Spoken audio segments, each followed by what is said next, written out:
Selamat sore teman-teman semuanya, kembali lagi di channel kebanggaan kami, Tulang Punggung. Kita bersama dengan salah satu bintang tamu yang akan kita kulik di Ngopi Senja, ngobrol happy sepulang kerja. Sore hari ini dengan posisi mendung kayak gini, yang sebentar lagi hujan, kita sudah mendengar suara gelegar-gelegar gemuruh kayak gitu. Tapi saya nggak galau sama sekali karena di samping saya ini ada seorang, saya bisa sebutnya beautiful mom. Hot mom juga. Katanya cowok-cowok seperti itu sih. Kita kedatangan tamu spesial, Mbak Riri. Hai. Akhirnya kalian nganggut banget kan Mbak yang hai. Gak usah jaim Mbak hai gitu. Saya tahu Mbak Riri itu sebenarnya orangnya. Emang gimana heboh, biasanya? Heboh juga orangnya. Oh iya. Mbak Riri. Grogi nih mau diwawancarai sama Mas Habib. Aduh aku juga grogi. Aku juga nggak tahu blank kayak gini. Mbak Riri. Kenapa? Sebenarnya namanya asli kita Rekian ya? Apa? Rekian. Riri itu ada nama nggak? Rere itu dari Rekian sih sebenarnya. Rekian, berarti Rekian gitu ya. Dulu awalnya gara-gara orang kan sulit ya manggil Rekian gitu. Rekian, Rekian, nggak gitu. Yang ada dikira aku cowok. Kayak cowok ya, Mas Rekian. Pernah di rumah sakit dipanggil Bapak Rekian, silahkan. Oke. Yuk saya kayak gini.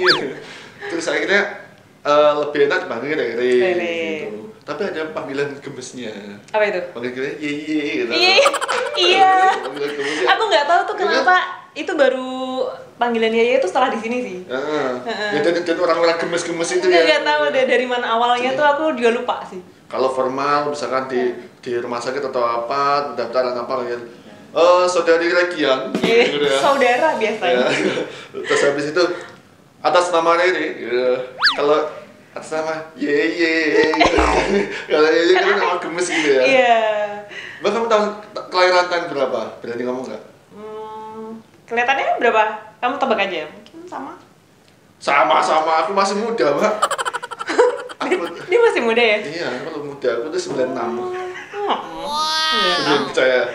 Kamu paling 90? 80-an. 88. 88. Kayak 98 loh ya. 98. Kamu jangan lebay dong. 98 waktu reformasi. Kamu baru dilahirkan tadi. Mbak, kamu berapa anak sekarang, Mbak?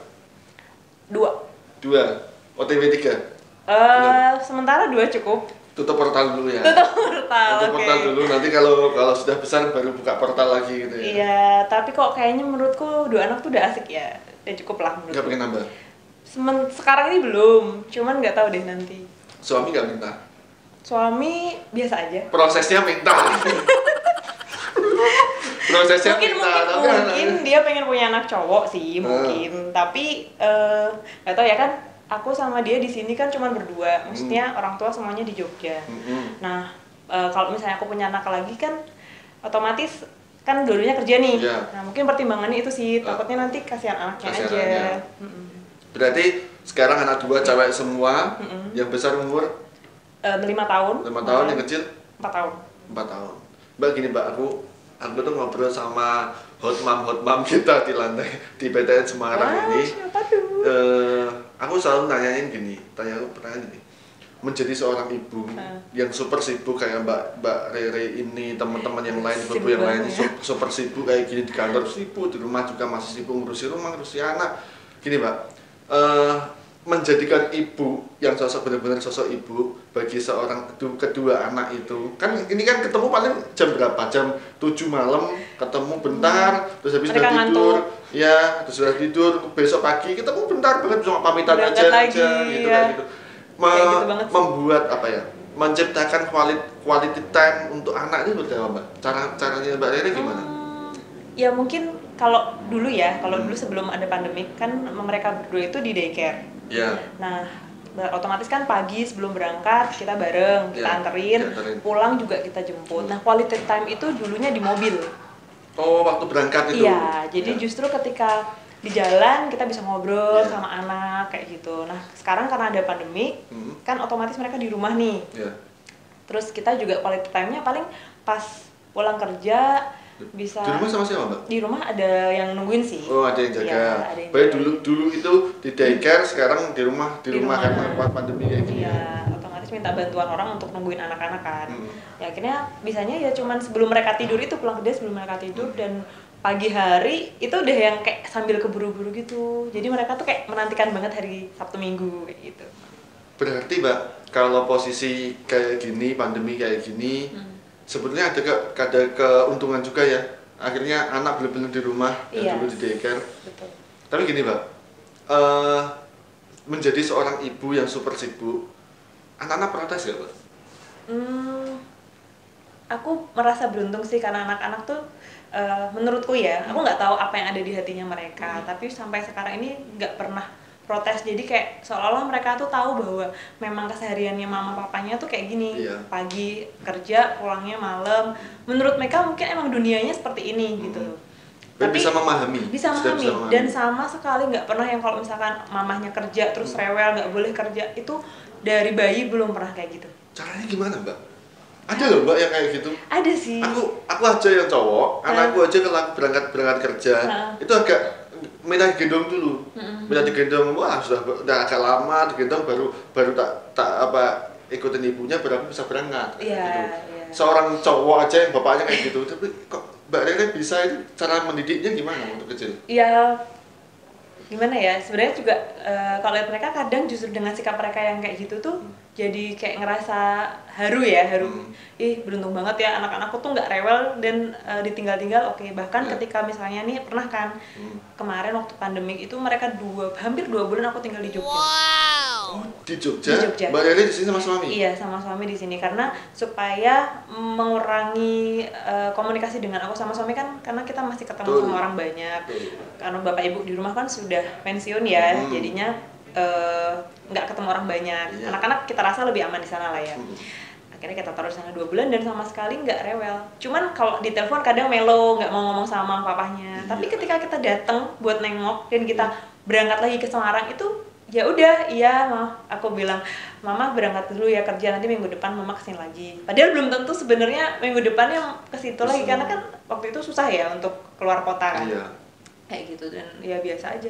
Mungkin kalau menurut aku sikap mereka kayak gitu itu karena dari bayi sih kita memanfaatkan daycare ya buat mereka. Sebenarnya juga nggak pengen sih, pengennya itu ya idealnya aku urusin sendiri dari bayi 24 jam bersama mereka, tapi karena keadaannya memang sikonnya seperti ini dan kebetulan orang tua di rumah juga masih ada yang kerja ya. Jadi belum, kita juga nggak tega juga misalnya nitipin ke orang tua gitu, memang kita nggak ada komitmen seperti itu, pokoknya kita harus bisa sendiri. Nah mungkin dari kebiasaan dari bayi berapa bulan ya, mungkin 2 bulan, bayi 2 bulan apa 3 bulan itu mereka udah di daycare. Itu Mbak, gini ya teman-teman ya, aku pernah diajak Mbak Rere ini nemui salah satu nasabah besarnya. Karena nasabahnya ini pengen tanya-tanya mengenai lelang, kita diajak Mas Habib ikut aku ketemu sama salah satu nasabahku, ketemu Mbak Rere itu enak banget cara fundingnya head to head sama seorang nasabah itu enak, serius. Jadi aku kan nggak punya jiwa funding Mbak, bukan nggak punya jiwa funding, belum pernah di funding ya sama sekali. Funding itu kayak apa, cari dana kayak apa. Tapi ngelihat Mbak Rere, oh kayak gini. Padahal cuma sekali Mbak udah tahu, oh melayani padahal kita cuma pergi sekali ya? Sekali. Melayani nasabah itu kayak gini, memberikan pelayanan prima. Yang ingin kita tanyakan Mbak, jiwa fundingnya itu ada sejak kapan Mbak? Apakah karena terpaksa itu atau memang Mbak Rere orangnya memang kayak gitu, isi going atau gimana? Kalau jiwa funding aku nggak ngerti ya dari kapan. Mungkin kalau aku lebih ke jiwa pelayanan sih. Jadi kalau karena basicnya CS. Basicnya CS kan? Sudah biasa menghadapi orang, kalau ketemu sama orang biar kelihatan sopan dengan nada seperti apa. Kayak gitu sih. Mungkin karena basicnya pelayanan ya, basicnya CS. Kalau jiwa fundingnya misalnya untuk yang mencari dana dan sebagainya itu ya karena ada penempatan kan, kayak gitu. Dulu kan CS Mbak ya, CS, terus habis itu CS prioritas kalau nggak salah ya. Kalau aku tahu backgroundnya dikit-dikit karena lebih duluan Mbak Rere di BTN Semarang itu. Dulu CS, terus CS prioritas, PBO sekarang di kredit, di kring. Di kring saya ya, fundingnya kring ya. Iya, betul. Berarti tetap aja marketing. Iya, memang di funding terus ya. Di apa ya? di sales ya? Iya, sales. Dia sales banget. Jadi cara-cara penjualannya udah empuk banget, serius. Empuk seempuk apa nih? Seempuk apa?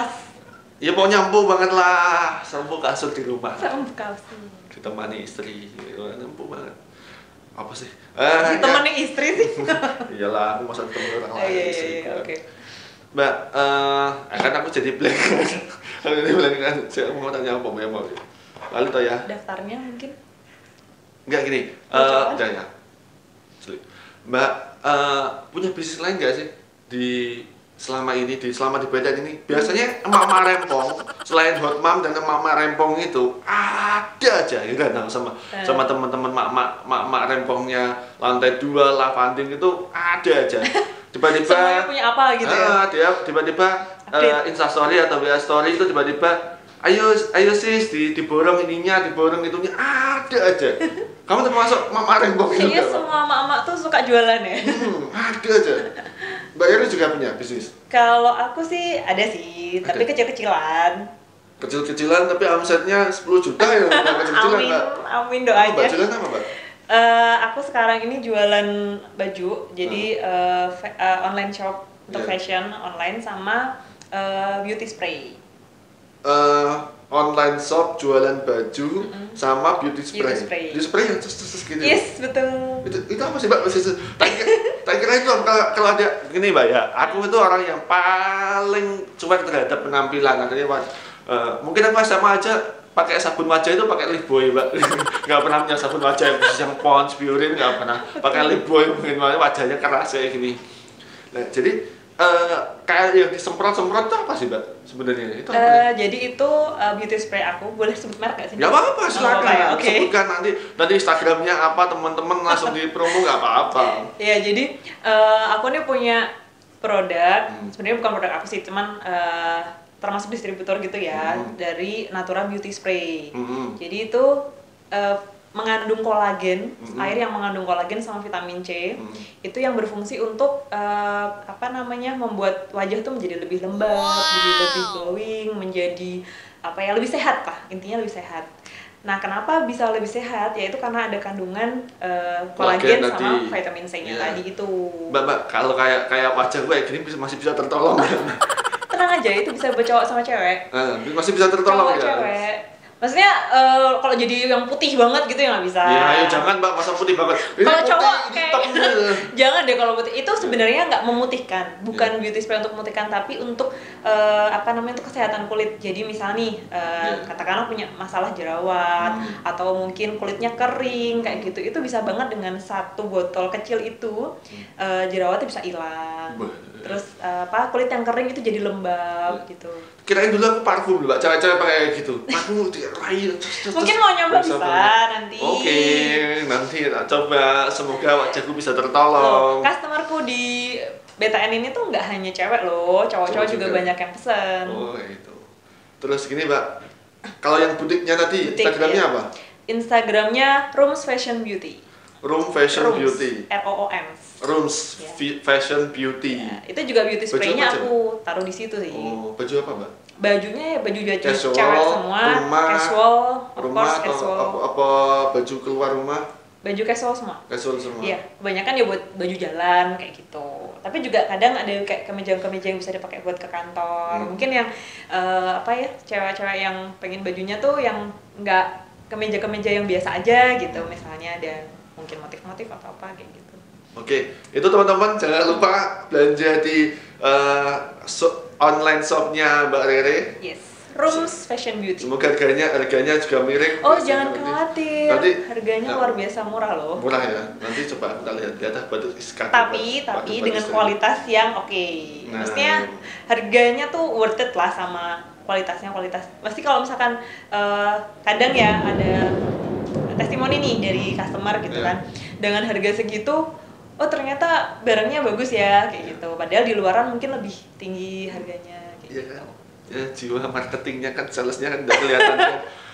Kita pancing dikit mengenai bisnis, nah, cobaan kalau aku pancing dikit paling langsung kan ini kapan dibayar. Rumah kalau nggak dibayar. Tapi tuh aku pernah ini loh, kepikiran kalau misalnya kira-kira aku di CCR nih bisa ketagih nggak ya? Bisa, NPL-nya bisa. Ada dua kemungkinan. Ada yang ketika didatangi Mbak Rere, waduh kasihan Mbak Rere udah jauh-jauh ke sini ya kan lagi saya tak bayar lah. Ada yang kemungkinan kedua nggak dibayar biar didatangi Mbak Rere. Serius, Bang, misalkan bapak-bapak. Emang ada yang pernah kasus kayak gitu? Selama ini nggak pernah loh cowok semua. Ada ceweknya juga. Kalau Mbak Rere nagih itu ya aku yang nunggak ya. Wah ditagih Mbak Rere bisa nggak mau bayar biar didatangi lagi. Masa kayak gitu malah? Aduh, pusing. Belum pernah bayar di penagihan? Belum pernah. Jangan. Aku juga jangan sampai kayak aku di penagihan karena aku orangnya kan kadang nggak tegaan juga ya, apalagi kalau misalkan yang ditagih ibu-ibu gitu kan. Gimana nanti laginya? Kalau aku ditangisi udah sering, mau dibacot udah sering, udah biasa. Tapi yang penting ya itu kehidupan di kantor, ketika pulang ya beda. Udah selesai, nggak pernah nggak bawa pulang. Terus ini Mbak, aku ingin tanya mengenai yang agak selengean ya. Apa tuh? Suami, ya ini hubungan pribadi. Kita mulai agak serius biar Mbak Rere agak keringetan. Oke, badannya dingin loh. Mbak, suami bisa kenal suami di mana Mbak? Kenal suami di Semarang. Karena apa? Teman kerja, ketemu pas waktu kerja, kuliah atau gimana? Awalnya kan sama-sama orang Jogja kan? Sama-sama orang Jogja. Gimana? Pertama ketemu sih di Semarang, cuman sebelumnya itu udah sempet dulu BBM ya, BBM-an dulu kenalnya tuh dikenalin sih awalnya, dikenalin temen. Biasanya temen terus nyambung gitu ya, BBM-an terus pas kok ya sama-sama di Semarang gitu, akhirnya kenal. Jadi awalnya dulu aku duluan yang kerja di Semarang, terus dia kebetulan juga lagi daftar gitu, apply di Semarang juga sama Jakarta. Ternyata keterima di Semarang. Ya udah akhirnya bareng aja di Semarang. Suami cemburuan gak, Pak? Ayo. Mulai kan? Udah mulai nih ya. Mulai kan? Gimana ya? Namanya siapa? Kayaknya kok enggak ya? Namanya siapa? Namanya Atok. Mas Atok, mohon maaf Mas ya. ini biar Mbak Rere agak keringetan ini. Aduh, pusing aku Pak. Cemburuan enggak? Kalau aku bilang sih enggak, sama sekali. Sama sekali enggak. Enggak cemburuan itu karena percaya atau memang biarin paling ya kayak gitu. Terus aku pernah nanya sih, aku tuh penasaran kenapa sih dia nggak cemburu-cemburu gitu loh. Iya. Nggak aku pancing-pancing gimana, cuman aku nanya ya kan tahu profesiku dari dulu ya, maksudnya kayak di prioritas kan ketemu sama nasabah-nasabah gimana namanya sales ya. Terus aku tanyain, kamu nggak pernah ini ya, nggak pernah jealous atau apa sama nasabah atau sama teman-temanku, karena aku mau sama temen cowok sama temen cewek juga sama aja kan, banyak juga yang deket temen cowok kayak gitu, sahabat-sahabat. Nah dia bilangnya enggak, biasa aja lah. Kenapa kok nggak jealous gitu? Terus dia bilangnya ya intinya kayaknya nih dia udah tahu aku kayak gini, jadi ya udah gitu. Emang aslinya aku kayak gini. Mungkin karena percaya. Ya mungkin. Percaya bahwa paling bojoku digodain kayak gimana kayak gitu. Mungkin tahu pribadiku kayak gimana. Udah kena saling mengenal kan ya. Yes. Sama sekali gak pernah cemburu Mbak. Nggak pernah tuh. Apa harus dibuat cemburu ya lo? Tapi sama sekali nggak. Belum. Sama sekali. Apa diancam? Tapi aku udah diginiin sama istriku ya. Sama betul. Kamu juga gitu ke istrimu? Kalau istriku cemburuan sih. Cemburuan istriku karena dia ibu rumah tangga. Ibu rumah tangga nggak tahu suaminya di luar kayak apa kan, mungkin dia nggak tahu aku di luar kayak apa. Tapi yang pasti istriku tahu kalau aku genit. Oh iya. Aku genit Mbak. Ya emang sih dari dulu kayaknya ya. Aku genit sama teman-teman BTN cewek tahu. Semuanya udah digodain. Semua tak godain. Tapi tidak ada satupun cewek yang menanggapi godaan.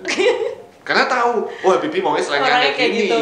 Bukan aku yang orangnya serius tiba-tiba genit pada satu orang. Pasti antara dia jijik atau dia kemakan kegenitan kan gitu. Kayaknya lebih yang ke pertama ya. Mungkin. Seharusnya kan aku arahnya kan akan menekan Mbak Rere. Aku sih kena ya. Gimana kalau aku yang wawancarai? Saya kan. Besok aku boleh dong jadi MC-nya. Boleh. Apa? Seorang sales kan lebih bahaya kayak gini kan. Akhirnya aku yang kena kan. Enggak beneran. Selama ini aku genit kepada PTN Semarang itu, cewek-cewek PTN Semarang itu nggak ada satupun Mbak yang misalnya menanggapi kegenitanku kayak gitu. Kamu serius nggak ada? Nanti nggak ada. Karena tahu aku orangnya selengean. Dan itu istriku tahu banget bahwa aku genit dan nggak ada yang nggak serius. Berarti harusnya nggak usah cemburu ya? Nggak. Istriku paling sebulan, kamu gak usah kayak gitu loh. Udah. Ini aja udah tanya kok cewek terus sih bintang tamunya kan nggak apa. Ini kan request dari para garangan-garangan itu akhirnya. Ayo inilah. Berarti nggak ada momen di mana kamu ngapain buat ucapan sama ini. Kok nggak pernah ya? Aduh. Aku sebenarnya menantikan itu loh, tapi kok nggak pernah ya digituin. Mas Sato sekali-kali cemburu Mas, walaupun itu hanya apa itulah sandiwara, cemburu lah biar hanya ada sandiwara di. Terus habis itu dia sandiwara. Cemburunya sandiwara. Tapi kalau kamu cemburuannya? Kalau dibandingin sama dia ya nih, kalau dibanding sama dia, kayaknya aku lebih cemburuan. Lebih cemburuan, tapi sebenarnya kita sama-sama santai sih. Maksudnya juga aku tahu dia punya teman cewek di kantor juga, teman-temannya kan nggak cuma cowok doang ya kan. Aku juga di kantor sama teman cowok cewek, apalagi ada nasabah juga. Sama-sama santai sih sebenarnya. Dia juga misalkan kita mau pergi, misalkan aku mau main nih, dia juga mau main, ya udah. Udah main masing-masing gitu. Ya, yang penting istilahnya cuma ngabarin aja. Soalnya gini, kenapa aku tanya ke arah itu kan? Soalnya Mbak Rere ini kan hubungannya sama nasabah, hubungannya sama orang luar, orang BTN juga, dan seorang sales itu nggak ada seorang sales yang nggak welcome, nggak ramah. Pasti Mbak Rere ramah, dan pasti aku bisa memastikan ada yang apa ya, dalam tanda kutip menyalahkan keramahannya Mbak Rere kan gitu kan. Seorang sales kan salah satu resikonya kan di situ menyalahartikan keramahan itu, padahal ramahnya kan semua orang, tapi ada satu yang baper. Mbak Rere banget sih sama aku gitu. Makanya kalau Mbak Rere tiba-tiba kerja sama Mas Habibie apa ini ada nasabahku, aku langsung baper gitu kan enggak, karena yo memang kayak gitu cara kerjanya. Lah dengan adanya Mbak Rere yang seperti itu, yang ramah ke semua orang itu, karena suami juga orang lapangan, kita ngerti Mbak ya. Ya udah itu sebatas pekerjaan gitu. Sebenarnya suami bukan orang lapangan sih, dia kan on desk ya. Kalau kan emang dari dulu keluar gitu kan. Cuman ya kalau misalkan masalah nasabah baper apa enggak, aku nggak tahu dia baper apa enggak masalahnya. Cuman kalau yang misalkan katakanlah ada nasabah yang flirting kayak gitu, ya pernah mengalami sih, pernah mengalami. Cuman ya ternyata tergantung kita menyikapinya gimana sih. Kalau misalnya katakanlah awalnya bercandaan biasa, terus misalnya udah ada yang mulai flirting gitu, akhirnya aku batasin nih. Oh berarti bercandaanku jangan lebih lagi daripada yang sebelumnya. Ya karena udah agak kayak gimana. Terus akhirnya ya apa sih? Dia tahu bahwa batasan antara dia sama aku itu adalah hubungan pekerjaan gitu. Hubungan pekerjaan sehingga bisa membatasi. Dan Mbak Rere juga sudah sangat pengalaman lah ketika ada nasabah yang floating. Oh ini udah waktunya aku jadi jaga banget gitu. Banyak Mbak ya kayak gitu. Beberapa sih ada. Paling kalau misalnya nasabah yang dalam artian cowok ya, nasabah cowok itu yang baik banyak gitu. Maksudnya cuman untungnya tidak yang terlalu menyalahartikan apa ya pekerjaan ini gitu loh. Maksudnya kayak misalkan aku cara pelayanannya ke dia atau seperti apa, enggak sih. Cuman memang pernah ada yang istilahnya membuat aku nggak nyaman gitu ada. Tapi cara ketika menghindari ketidaknyamanan itu kan nggak langsung yang marah-marah, terus pakai trik-tricky ya. Aku nggak bisa marah jadinya kan, karena itu nasabah. Jadi kan nggak bisa yang misalkan dia membuat aku nggak nyaman terus langsung apa sih yang namanya saya kayak jutek atau ini banget, nggak sih. Ya harus ada triknya sih sebenarnya kayak gitu. Mbak, aku mau tanya, ada nggak teman-teman BTN Semarang khususnya cowok-cowok yang genit? Gak usah disebut nama, gak usah sebut nama. Kalau BTN Semarang yang genit sih ya ada lah pasti. Banyak banget kalau lewatnya Mbak Rere gitu. Iya. Tapi kebanyakan adik-adik aku deh itu. Malah adik-adik ya? Iya, maksudnya aku nggak nganggap genit karena ya kayak adik-adik aja sih, maksudnya udah yang mungkin lebih junior, lebih senior aku. Tapi kalau yang seumuran ya udah biasa lah. Kalau seumuran kelihatannya ya udah, yang ketawa-ketawa banget kayak gitu. Tapi yang adik-adik yang, wih Mbak Rere sih, gini kayak gitu kan mesti kan ada kan, yang cowok-cowok garangan. AT4 juga banyak itu, bahaya gitu. Mbak, masih sangat nyaman di BTN? Sejauh ini ya. Dan menjadi seorang ibu dan sekaligus wanita karir itu untuk saat ini masih nyaman dijalani? Untuk sekarang iya. Ada nggak Mbak target yang mana Mbak Eri bilang kayak gini ya, kelihatannya aku udah harus fokus ke anak, aku pengen berhenti tak jadi ibu rumah tangga, ada nggak? Pernah banget, itu pernah terjadi awal tahun. Sorry aku potong. Oke. Kirain nggak pernah terpikirkan. Aku melihat sosok Mbak Eri itu ya udah pada karir. Jadi nggak pernah terpikirkan untuk berhenti dari pekerjaan untuk fokus ke anak. Serius? Nyuwun sewu ya Mbak ya, nyuwun sewu ya. Aku melihat Mbak Eri sebenarnya kelihatannya seperti itu, tapi pernah Mbak ternyata? Pernah, itu terjadi awal tahun ini. Awal tahun ini? Sebelum pandemi malahnya? Sebelum pandemi. Kenapa Mbak? Titik itu kenapa kok tiba-tiba terlintas? Titik itu bener-bener titik yang istilahnya apa ya, membuat aku bingung karena waktu itu kan anakku sakit, anak yang pertama. Iya. Anak yang pertama itu sakit dan dia tuh sampai 10 hari lebih ya di rumah sakit. Opnam. Dan itu istilahnya kata dokter dia itu kena radang pembuluh darah yang istilahnya bisa kambuh lagi, dan itu kalau sakit itu sangat menyakitkan. Jadi dia tuh kayak sakit perut yang sampai teriak-teriak kayak gitu, terus bentol-bentol merah gitu kan. Itu kan kasus yang langka sebenarnya. Terus kata dokter itu bisa terjadi sampai dengan umur 8 tahun kayak gitu. Nah, kenapa kok bisa seperti itu? Karena misalkan anak kecapean dikit itu bisa terkena seperti itu. Jadi pikiranku kan, waduh kalau aku kerja terus, anakku tiap hari aku bawa ke daycare pulang kan jauh ya. Iya. Otomatis kan dia akan capek. Apa nggak lebih baik misalnya aku cariin sekolah yang deket aja sama rumah, terus aku di rumah bisa antar jemputnya dekat dan dia nggak akan kecapean pulang balik sampai malam kan. Karena kalau waktu di daycare kan pulangnya ngikut aku pulang jam 8, dia pulang jam 8, aku pulang jam 9, dia juga pulang jam 9 gitu kan, tergantung pulangnya aku. Nah waktu itu aku bener-bener yang udah kayak diskus sama suami, gimana ya Pak kalau misalkan aku keluar aja, yang penting anakku sehat. Jadi aku kayak jadi ngerasa bersalah sih waktu itu, jangan-jangan nih anakku sehat karena kecapean ya, mamahnya sering pergi-pergi dan sebagainya, dia kan ngikut terus gitu. Sempet di titik itu sih yang kayak aduh aku failed nih jadi ibu kayak gitu. Sedih banget ya. Itu udah yang hampir banget memutuskan untuk oke, aku resign nih. Paling lambat itu kan bulan Januari. Paling lambat April aku udah harus resign. Dulu suami nggak apa-apa? Suami sih waktu itu karena keadaannya untuk anak ya, waktu itu ya akhirnya ya sudah, kalau misalkan mau resign ya dipikirin dulu. Pokoknya jangan sampai mama resign ini terus bikin penyesalan di nantinya. Memang kita harus fokus anak, tapi jangan membuat keputusan secara tiba-tiba atau tidak dipikir secara matang. Nah akhirnya aku pikir matang lagi, apakah harus resign ya kayak gitu. Terus ya puji Tuhan anakku sembuh. Terus sempat kan di rumah itu tidak boleh sekolah atau tidak boleh keluar rumah, harus bed rest 1 bulan di rumah. Bed rest nggak boleh naik turun tempat tidur ya 1 bulan. Kan anak-anak susah ya, umur 4 tahun nggak boleh turun tempat tidur gitu kan. Jadi itu beberapa waktu itu dijaga banget, dan setelah 2 bulan dan 3 bulan setelah itu kan ada pandemik ya. Jujur pandemik itu menurutku sih ada hikmahnya, karena anakku bisa istirahat di rumah tanpa ke sekolah. Dan sampai saat ini puji Tuhan mereka sehat. Yang anak pertama yang sehat, yang kemarin sakit itu sehat dan nggak kumat lagi. Jadi gitu. Seworkaholiknya seorang ibu pasti punya pemikiran bahwa aku memang sibuk banget pekerjaannya, pekerjaanku asik, hobiku mengenai bekerja, dan ini aku menikmati banget pekerjaan, tapi dia tetap punya apa ya, naluri lahiriah bahwa aku adalah seorang ibu yang harus ada ya, untuk itu pastilah. Nggak mungkin kalau misalnya walaupun seorang ibu kelihatannya hektik dengan pekerjaannya, walaupun kelihatannya sibuk, nggak kelihatan kayak lagi repot ngurusin anak gitu, tapi sebenarnya pasti naluri ibu tuh pasti ada lah. Obrolan yang sangat dewasa. Hari ini saya ngobrol sangat serius.